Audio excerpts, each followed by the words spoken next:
For decades, there's been a persistent rumor that Captain Kangaroo's Bob Keeshan saw active combat during World War II. But these rumors are far from the truth. Many blame the spread on a supposed talk show appearance made by actor Lee Marvin. During the appearance, Lee allegedly claimed he fought on Iwo Jima alongside Bob and that Bob saved his life. Though Lee did see active combat, Bob didn't, and there's no evidence of Lee ever having actually made this claim. Join Facts First as we explore how Bob Keeshan is not the military hero you thought he was. Did Bob Keeshan fight in the Battle of Iwo Jima?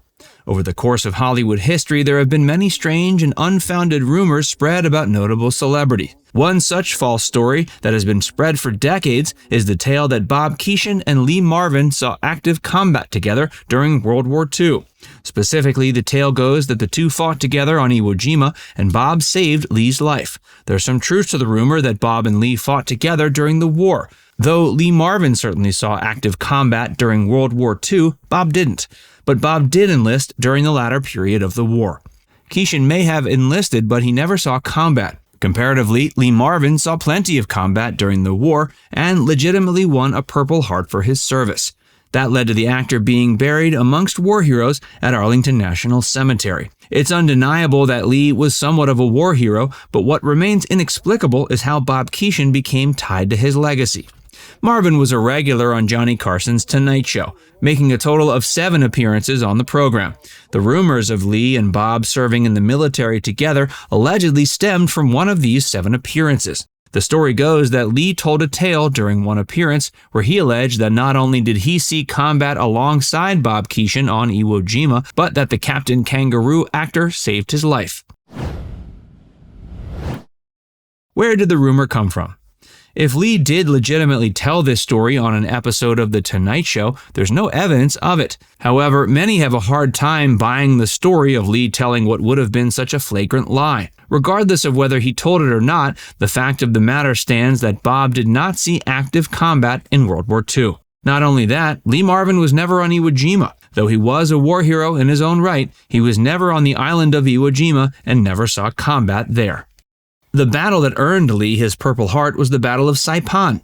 He saw active combat during the battle and ended up being shot in the butt.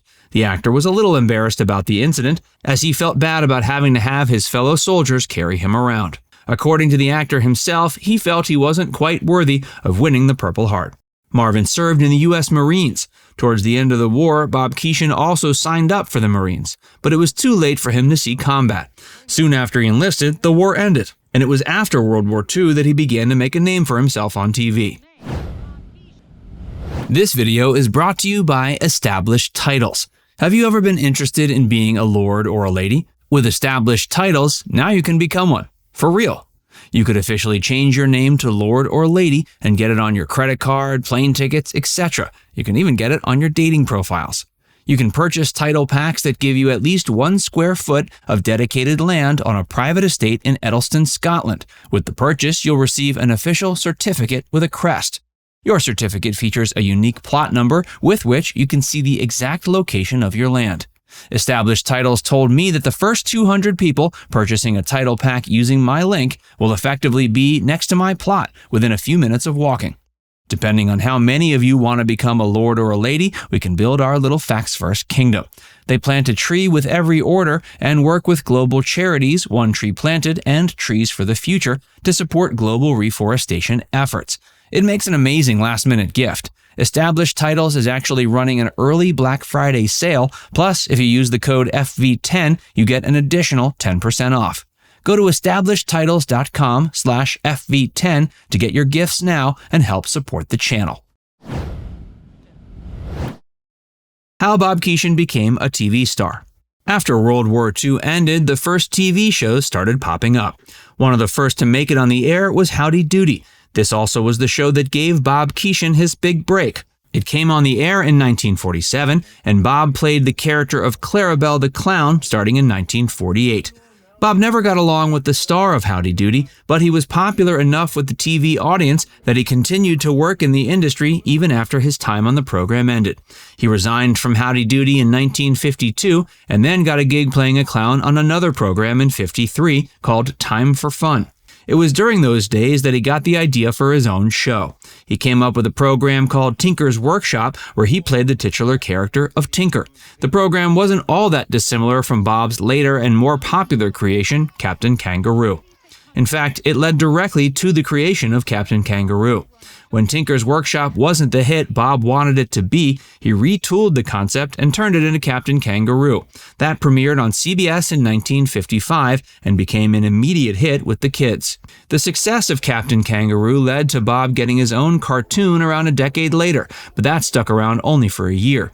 Meanwhile, Captain Kangaroo lasted over 2 decades. The first sign that Bob might be ready to end his time as Captain Kangaroo was in 1981, when he suffered a pretty serious heart attack. It occurred while he was traveling to receive an award for his contributions to children's programming. The heart attack resulted in the beloved performer having to undergo intensive surgery. While he was in the hospital, Bob received several thousands of positive wishes from his numerous fans.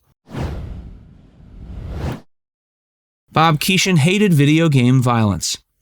Miraculously, the heart attack didn't end up doing him in. He continued playing the role of Captain Kangaroo until 1984, but his failing health made it so the program had to be shortened from an hour to 30 minutes. His contract ran out in 1984, and he decided he didn't want to continue playing the role that had made him a household name. But he continued performing in the world of children's television for numerous years. And the show lived on in multiple ways. In 1985, there was a primetime special meant to serve as a capstone to the program for those who had grown up with it over the course of its nearly 3 decades on the air. Then, in 1987, the show started airing via reruns on PBS. With this move, it was introduced to new generations. In 1985, Bob began hosting a program on CBS called CBS Story Break. It ran until 1989. Bob began performing less and less into the 90s, but was still passionate about children's media.